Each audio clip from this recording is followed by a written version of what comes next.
I want to do a video about how the sin in your life will be your master and you will become a slave to your own sin. And I'm going to give you some examples of that. One of the worst masters in this life is money, and it becomes your master. You have to get up every morning, go to work.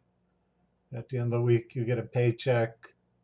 For most people, it's never enough to pay their bills or have a vacation or save up money for college for their kids.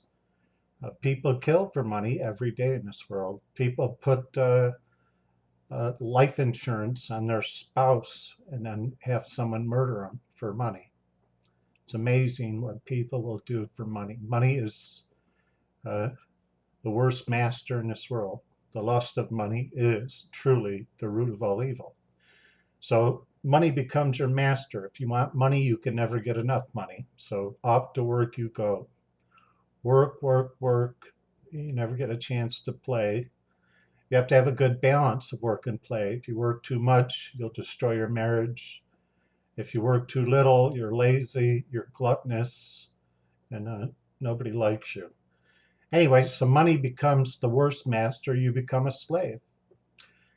Material things can be a master for you. You can never get enough things. You buy a house, you spend 30 years in America trying to pay off that little house. By the time you pay off your $120,000, $150,000 home, you've probably spent $1 million on that place by the time you pay it off. It's ridiculous. 30 years of your life to pay for a roof over your head. Nevertheless, that's the American dream, right? That's what they try to sell you. Oh, the house, having a home is the American dream. But what they really don't tell you is it becomes a nightmare.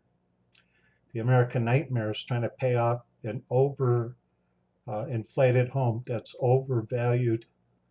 And do you understand? And anyway, you become the material things in your life that you want become your master. And once again, off to work you go.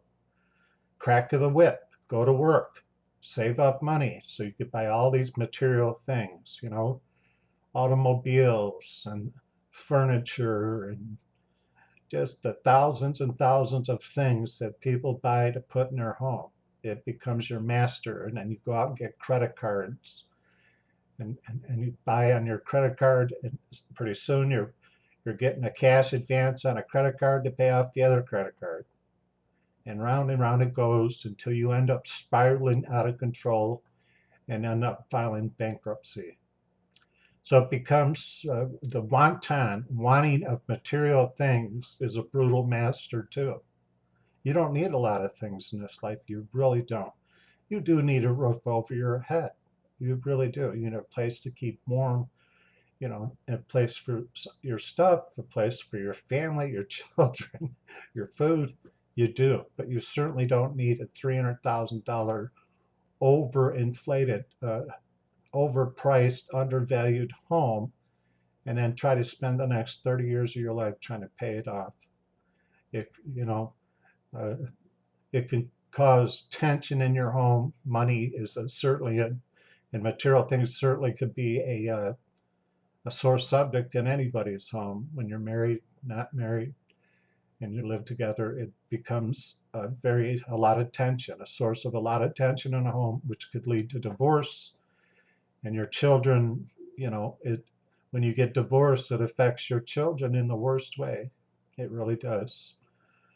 Anyway, another one of the worst ones in the world, a master that makes people a slave is drugs. Prescription drug abuse throughout the world, and especially in America, is epic. It's just out of control. You have people going and lying to a pain doctor about their pain. They get their medicine, and now they're selling them down the street. And then, of course, you have people that are really in pain, that really need some relief from pain, and now they're treated like fugitives. Every time they go to the pain doctor, it's like they're interrogated about everything. Who makes it that way? The people who abuse the system. But that's not the worst part of drugs. Drugs becomes your master, you become the slave. If you want to do heroin, you got to get some money.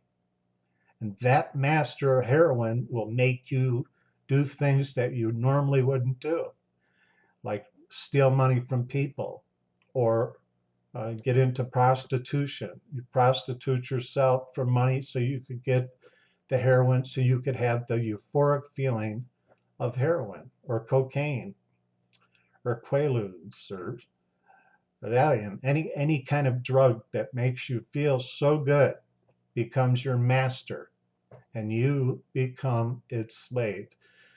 These are all sins. You become a slave for sin. You really do. Like I said, heroin, cocaine, the more harsher drugs become the master. You become the slave. You'll do anything to feel that high again. And a lot of people, of course, uh, will steal money, and you could get caught. You could go to prison. The master of heroin doesn't care what happens to you, whether you go to prison, whether you end up dead. That's a ruthless master, and you become the slave. Do you understand? It's brutal what drugs does to people in this life.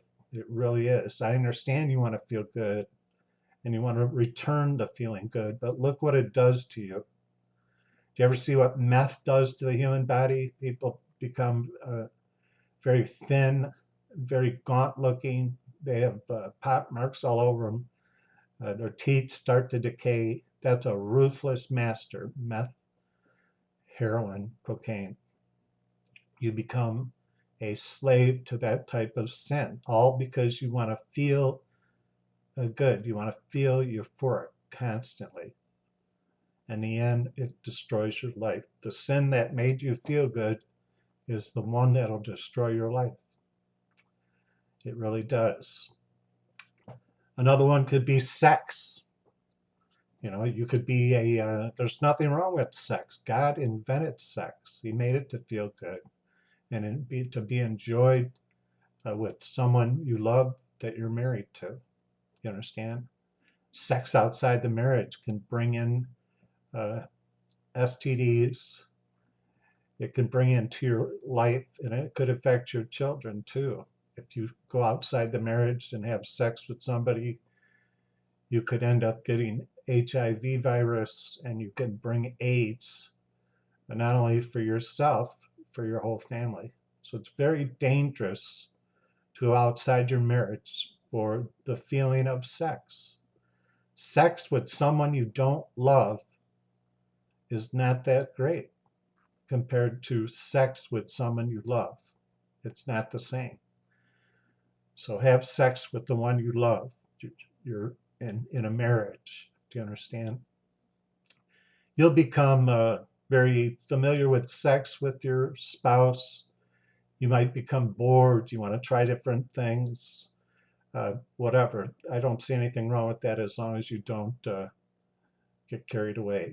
You know, sodomy is wrong. It's disgusting, whether you're gay, whether you're straight. You know, anal sex is not really sex at all. It's some sort of bizarre perversion. And like I said, that can become your master. This perverted side of you can be your master.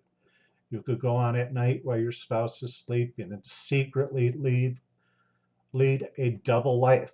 You could be up in the middle of the night looking at pornography. You could go out to bars or you could pick up a prostitute and your spouse doesn't even know it. And you can bring in the danger of all kinds of STDs and AIDS, of course.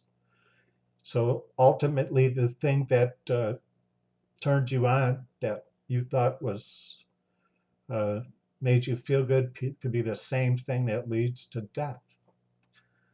All sins, most sins are pleasurable, and those pleasurable sins, it's like they intrigue you to keep doing it or find other ways to do it. But ultimately, it opens the door more and more to it could be the final outcome could be death. Do you understand? Sex outside the marriage, adultery is awful. Adultery can break people's hearts. It can be the final act, the last straw that could destroy your family, which includes your kids. So you get divorced, your spouse that you cheated on. That's a line you should never cross, adultery, and that's the last straw. You break, adultery is not about sex. A lot of people think that adultery is well, you had sex outside the marriage. That's not what adultery means. That's fornication. Adultery is far worse. Adultery is the betrayal of your heart. It's when you're no longer in love with your spouse, or you no longer love your spouse, you are in love with someone else. It's the worst type of betrayal, and you leave in your path, in your wake, people with broken hearts. You understand? It's hard to heal from a broken heart. Sex is one thing, but a broken heart is something more tragic. And that's what adultery is. Adultery is saying, I don't love you, I love her. Somebody at work, co-workers. You understand? You're tempted because you're not getting the attention you need at home or whatever. It's nothing but a test. I hope you know that. Most people fail. You understand? In the end, it destroys your family. And in the end, you get divorced, but you might remarry. And now your kids can no longer be themselves. They act differently in front of mom and her new boyfriend or mom and her new husband. They do. They cannot be free anymore to be themselves.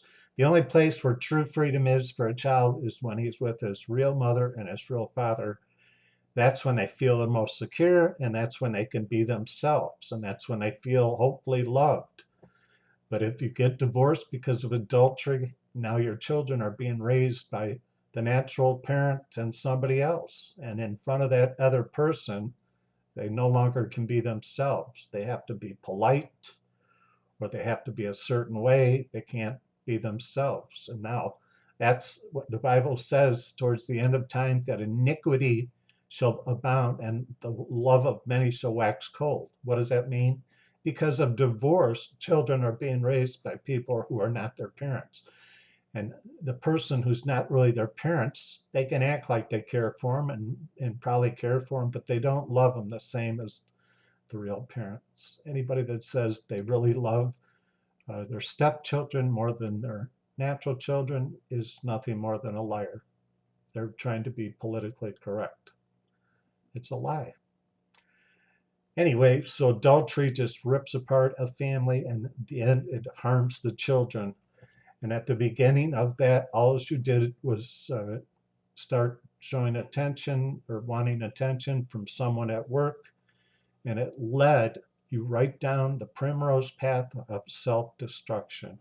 So that little sin can destroy your life, and that's a cruel master too. The titillation of adultery just leads to just a catastrophe beyond human description. Everybody's brokenhearted. You understand? It's hard for someone with a broken heart to mend those, your children who have broken hearts. It's just terrible what it does. It's a very destructive force in this world.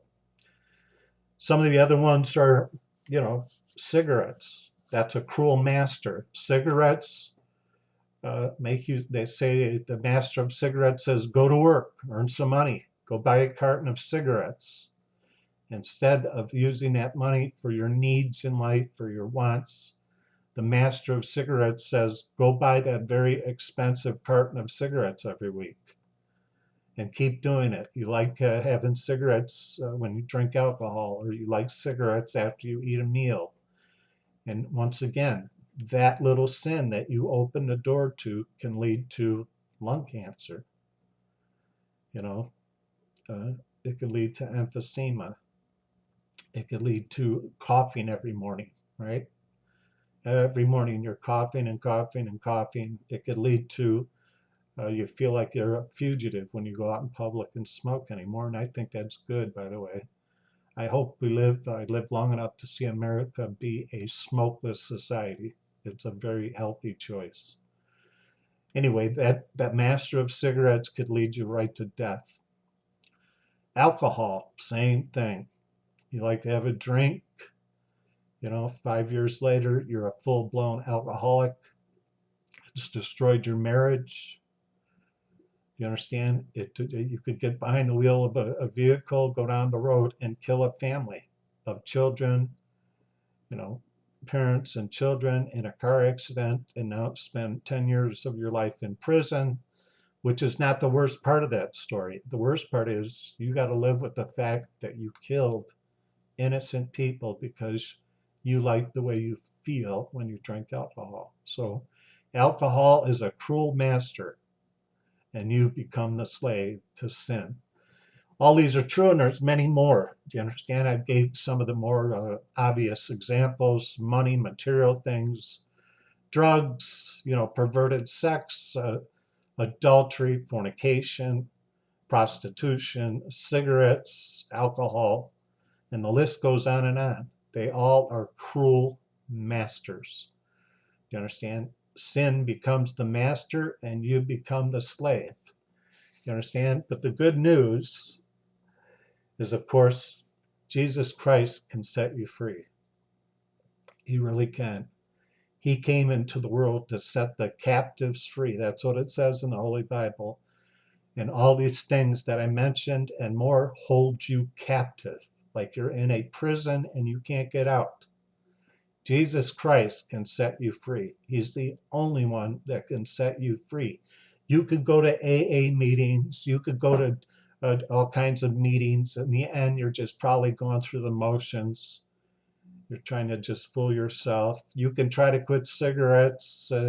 You can get acupuncture, and you could try patches. You could chew gum. You could do all kinds of things. But in the end, you're not going to quit unless you really want to.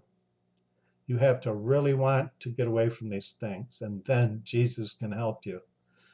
But he can't fight against your free will. You have to have a will. And you can't lie to God. You can never lie to God. You have to have a pure desire to want to get free from the things that hold you captive. And Jesus Christ can certainly do that. He came into the world, I'll say it again, to set the captives free. Ask Jesus into your heart.